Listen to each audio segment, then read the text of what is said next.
जय हिंद। तो आप इस वीडियो में समझेंगे कि नाभिकीय विखंडन और नाभिकीय संलयन में क्या अंतर होता है। आपको हम बता दें कि नाभिकीय विखंडन और नाभिकीय संलयन क्या होता है। थोड़ा समझिए यहाँ पे नाभिकीय विखंडन क्या है कि जब हमारा कोई भारी नाभिक छोटे छोटे नाभिक में टूटता है, मतलब कोई भारी नाभिक है और वो छोटे नाभिक में टूट गया है और इससे जो एनर्जी मुक्त होती है इसे बोलते हैं हम लोग नाभिकीय विखंडन।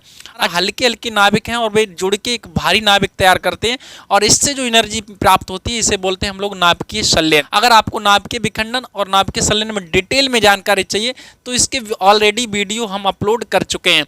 तो हम लोग यहाँ पे समझ लेते हैं नाभिकीय विखंडन और नाभिकीय संलयन में अंतर। तो इधर हमने आपको नाभिकीय विखंडन के सारे पॉइंट दे दिए, ये हमारे नाभिकीय संलयन के हैं। यहाँ पे समझिए, ये पहला पॉइंट करा है कि यह अभिक्रिया केवल भारी तत्वों के नाभिकों में ही कराई जा सकती है। अभी हमने आपको बताया कि नाभिकीय विखंडन की अभिक्रिया में क्या होता है, जो हमारा भारी नाभिक होता है वो छोटे छोटे नाभिकों में टूटता है। तो ये जो प्रक्रिया होगी वो आपकी भारी नाभिक के तत्वों में होगी, ठीक है। अच्छा, ये जो नाभिकीय संलयन की इसमें क्या होता है, इसमें हल्के जो नाभिक हल्के तत्व होते उनके नाभिकों में ही ये प्रक्रिया होती है, क्योंकि इसमें छोटे छोटे जो तत्व होते वो जुड़ के, यानी कि छोटे छोटे नाभिक जुड़ के भारी नाभिक का निर्माण करते हैं। अच्छा बेटा, इस अभिक्रिया में भारी नाभिक हल्के नाभिकों में टूट जाता है, ये बात आपको अभी बता चुके हैं। इसमें हल्के नाभिक परस्पर सहयोग करके भारी नाभिक बनाते हैं। बहुत आराम से आप समझ सकते हैं। यहाँ पर देखिए, हमने एक समीकरण आपको यहाँ पे दिखाने की कोशिश की है। ये हमारा क्या बेटा, यूरेनियम है, इस पे एक न्यूट्रॉन की बमबारी करते हैं। यूरेनियम 92-235 के समस्थानिक पर, तो न्यूट्रॉन जैसे यहाँ पे आता है तो ये जो तत्व है दो छोटे मतलब बराबर नाभिकों में यहाँ पे टूट जाता है, बेरियम और क्रिप्टॉन में, और यहाँ से साथ ही साथ 3 नए न्यूट्रॉन निकलते हैं और इसके बाद ऊर्जा भी मुक्त होती है। बेटा ये जो अभिक्रिया है ये पूरा डिटेल में हम आपको बता चुके हैं। ये जो नए न्यूट्रॉन निकलते हैं ये आगे मतलब नाभिकों का विखंडन करते हैं, वहाँ पे हम आपको पूरा डिटेल में समझा चुके हैं। यहाँ पर बेटे देखिए, जो न्यूट्रॉन मिलके इस तरह से बनाएंगे और कुछ एनर्जी मिल जाएगी। फिर इसके बाद जो यहाँ से फिर से एक न्यूट्रॉन मिलेगा तो एक हीलियम नाभिक यहाँ पे हमारा तैयार हो जाएगा, ठीक है, और ऊर्जा यहाँ से मुक्त हो जाएगी। इस तरह से यहाँ पे समीकरण दे दिए।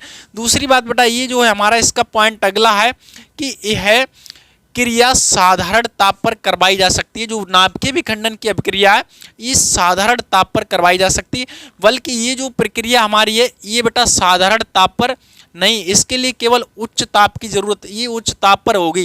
यानी कि इसे बोलते हैं 10⁸ केल्विन। लगभग कितना टेम्परेचर होना चाहिए, 10⁸ केल्विन का।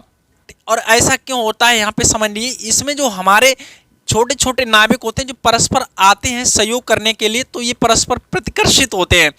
तो ये जब ही जुड़ पाएंगे जब इनकी गतिज ऊर्जा अधिक होगी। क्या होगी, गतिज ऊर्जा अधिक होगी, और गतिज ऊर्जा अधिक होने के लिए यहाँ पे इनके टेम्परेचर अधिक होना अति आवश्यक हो जाता है, ठीक है बेटा।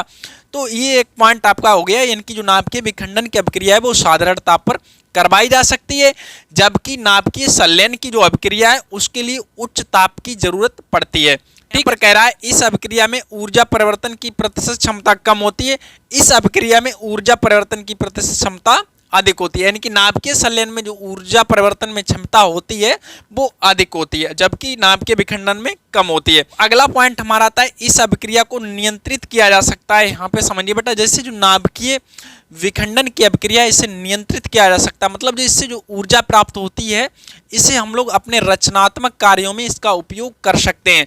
जैसे हमारा नाभिकीय रिएक्टर है, इसमें नाभिकीय विखंडन की नियंत्रित श्रृंखला अभिक्रिया करवाते हैं। और बेटा ये नाभिकीय रिएक्टर क्या है, कैसे काम करता है, इसके कौन कौन से भाग होते हैं, तो ये सारी डिटेल में हम लोग आपको एक वीडियो दे चुके हैं। अगर आपने नहीं देखा है तो वो आप देख लें, ठीक है। अब यहाँ पे हम लोग समझ लेते हैं बेटा कि जो हमारी नाभिकीय संलयन की अभिक्रिया इसे नियंत्रित नहीं किया जा सकता है। जैसे हमारा आता है यहाँ पे हाइड्रोजन बम इसका उदाहरण है, ठीक है। तो चलिए, अगर आपको वीडियो पसंद आए तो लाइक करिए और दोस्तों में शेयर करिए। मिलते हैं हम लोग नेक्स्ट वीडियो में, तब तक के लिए अपना ख्याल रखिए। जय हिंद। और हाँ, अगर आपने स्क्रीनशॉट लेना है तो आप इसका स्क्रीनशॉट भी ले सकते हैं।